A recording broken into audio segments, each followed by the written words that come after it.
Para pemirsa yang saya kasihi, bertemu dengan saya Mr.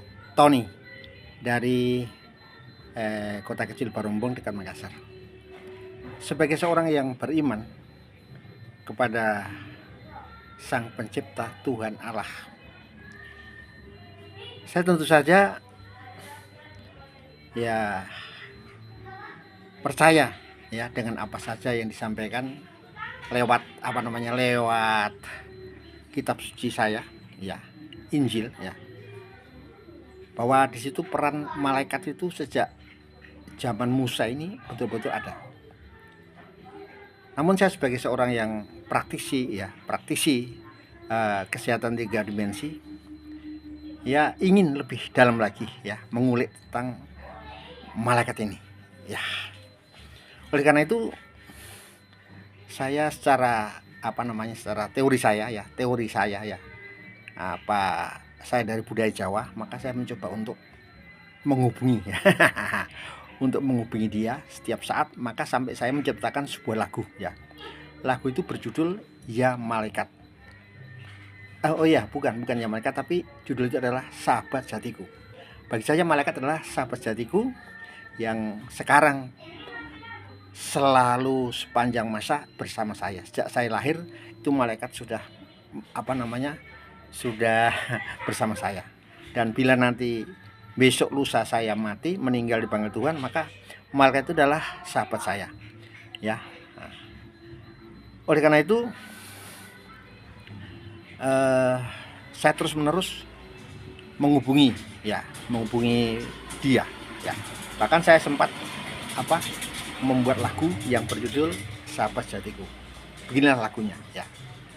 Ya malaikat, terima kasih atas penyertaanmu. Bersamamu ku merasa aman, damai dan selamat. Ya malaikat, engkaulah sahabatku, bersama memujinya sepanjang segala masa. Lagu itu tercipta sambil saya naik motor ya, karena waktu saya masih cari uang, saya jual air minum, air galon. Setiap maghrib saya sudah keluar rumah ya.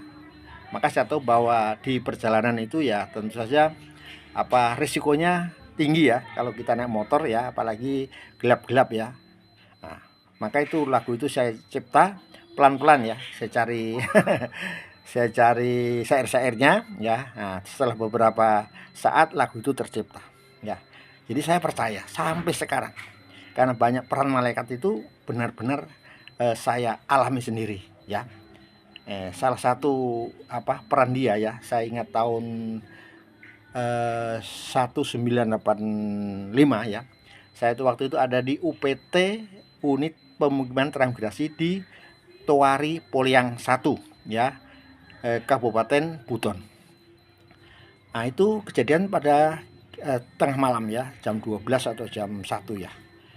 Tentu kalau jam 12.01 saya sudah tidur nyenyak ya, dengan istri saya, dengan kedua anak saya, yaitu anak saya masih kecil, yang satu umur 4 tahun, yang satu umur 2 tahun ya.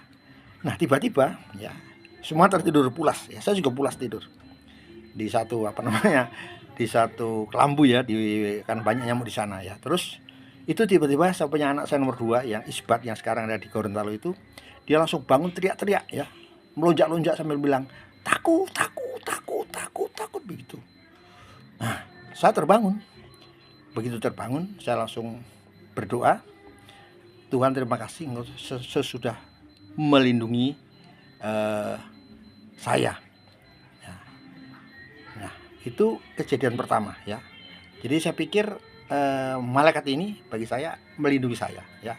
Dia membangunkan saya, membangunkan anakku supaya saya tidak celaka. Karena setelah saya cari-cari beritanya, ternyata karena saya itu sana menghantam para koruptor ya, pejabat desa dengan pejabat UPT Transmigrasi ya, maka saya selalu diintimidasi, diteror ya, tapi saya tidak takut.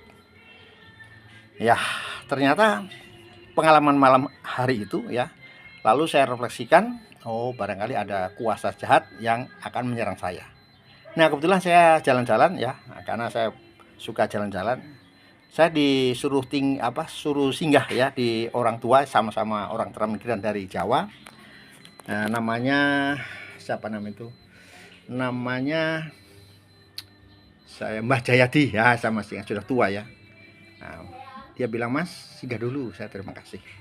Nah, setelah dia cerita masuk, dia cerita sama saya karena dia dekat dekat musuh politik saya rumahnya ya. Dia bilang begini, "Mas, kenapa Mbah? Ini sebenarnya Mas Anton ini sudah dicarikan 2 dukun dari Mulaino. Ya, istilahnya mau dicelakai." "Oh gitu tuh Mbah?" "Iya," bilang begitu. "Oh iya." Jadi itulah ternyata memang benar saya pernah mau diintimidasi lah istilahnya, entah diguna-guna saya tidak tahu. Yang jelas pengalaman malam hari itu ternyata memang ada jin ya yang disuruh untuk menjelakai saya ya. Nah, itu salah satu. Jadi kenapa anak saya tiba-tiba takut, tentu saja itu yang membangunkan adalah malaikat. Itu keyakinan saya ya. Nah, itu salah satu pengalaman saya tentang malaikat. Masih banyak kejadian-kejadian kecil ya. Nah, kejadian lagi ya, saya masih di daerah transmigrasi ya.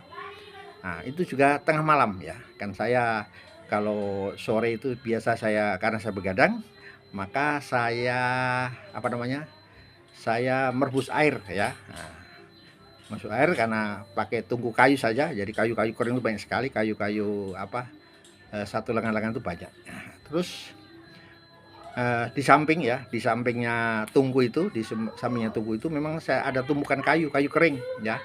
Nah, karena kayunya agak basah, nanti supaya gampang dibakar maka saya keringkan.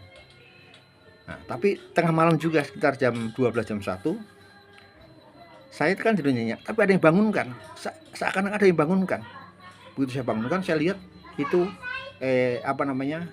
kayu-kayu yang dari pinggir tungku itu sudah menyala ya. Bahkan itu api sudah mau memakan dinding ya, karena cuma dinding papan. Wah, terus saya begitu bangun kaget, saya langsung ke dapur, kan tidak jauh jaraknya, cuma sekitar 3-4 meter. Langsung puji Tuhan waktu itu air ada ya, kan istri saya itu punya kebiasaan kalau malam hari itu selalu tampung air di dapur. Nah, akhirnya saya siram, akhirnya mati. Saya langsung berdoa, puji Tuhan, kenapa seakan ada yang membangunkan saya ya, yang bangun saya pada saya tidurnya. Seandainya terlambat saja 1 menit, rumah saya habis. Nah, itu pengalaman saya lagi.